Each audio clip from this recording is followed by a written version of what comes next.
Lucis Trust, a non-profit, non-political, and non-sectarian organization on the roster of the Economic and Social Council of the United Nations, and concerned with the establishment of world cooperation and goodwill, presents Inner Sight with your host, Robert Anderson. He, with Sarah and Dale McKechnie, President and Vice President of Lucis Trust, will discuss philosophical and spiritual topics essential to everyday life. Now here's your host, Robert Anderson. Hello, ladies and gentlemen. Welcome to Inner Sight. Inner Sight is simply seeing that which is always present, but not yet fully recognized. You have within you the ability to see yourself and the world around you in a new way, with new eyes. So stay with us, and together we'll look at the world and ourselves with inner sight. Our topic for today is energy follows thought. And before we get into that topic, I'd like to mention to you that we have a gift for you today. Stay with us, and we'll tell you more about that gift, which we'll be happy to send out to you.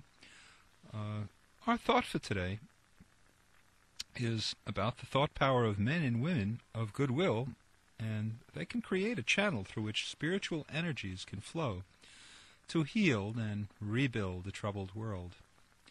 It is this power, properly used and directed, that can be humanity's saving force.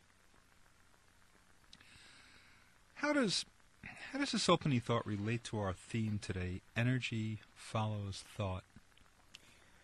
One thing I like about it is the suggestion that this power of goodwill can be humanity's saving force, because it suggests that humanity can save itself, that it isn't up to extraterrestrial or extraplanetary forces alone, but we human beings have to be engaged in the process too, as agents of goodwill.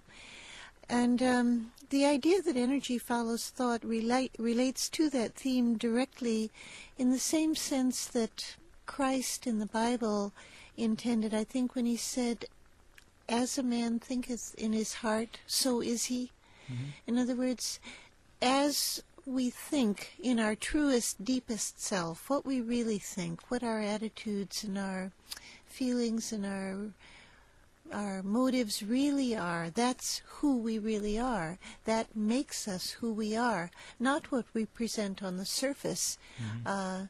And the more scientific equivalent of that is the idea that energy follows thought, which I think scientists are more and more in agreement with.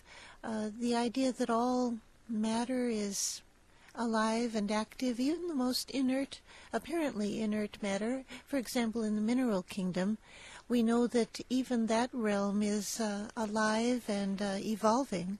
And this idea that energy follows thought implies that with thought, with direction from the thinking human being, all substance, all matter can be recreated and reformed, hopefully for the better. Yes, it's a rule that most of us apply in our daily life. If we're really thinking type of people, we apply it and we don't really understand it or realize that it is a rule. A lot of us aren't really thinking people, though. Yeah, but when we are really thinking deeply and concentrating on a particular idea or a thought, we're creating what you call a thought form. And even the mental energy of the mind is a creative process. We're creating thought forms, and these can either be good or bad depending on the motivation and our intention. I suppose this is behind that kind of, it's almost like a cliche nowadays that you hear people, when they're talking about an issue or an event or whatever that is really best not developed too far, they say, don't go there. when they're talking about something that they really don't want to even think about or imagine, much less bring to reality, they'll say, don't go there, meaning don't pursue that thought any further.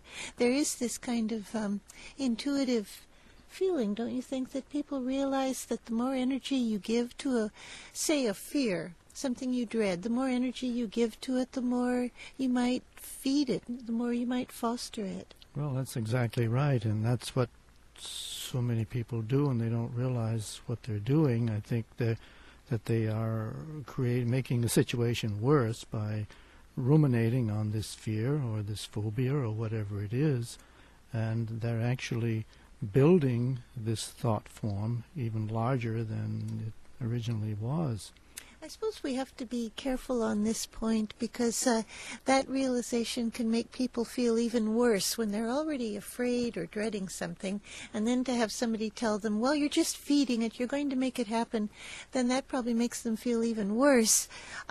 Alice Bailey, in her unfinished autobiography, said that there are schools of thought that teach that fear, if it's indulged in, will materialize that which you fear. And she said, personally, I don't believe a word of it, because I've spent my whole life fearing all kinds of things which have never come to pass.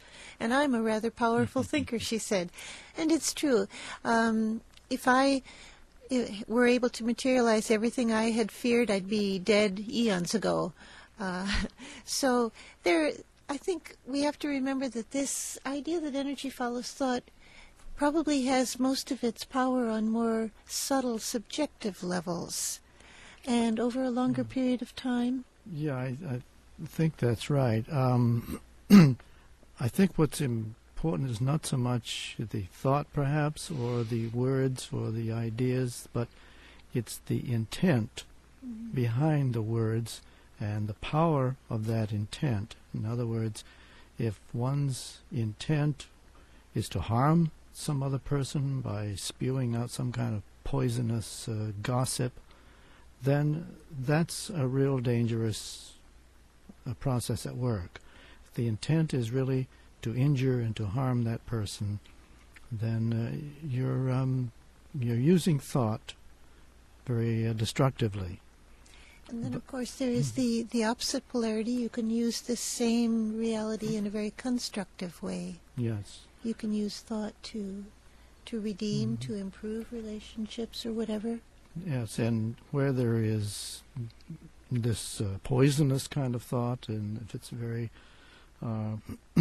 directly directed towards someone, then one has to be very careful, because that there is a boomerang effect. That's been discussed in the Bailey writings, that if it's very powerful thought and it's a negative thought towards someone else, one has to be careful, because this same energy can bounce right back towards you.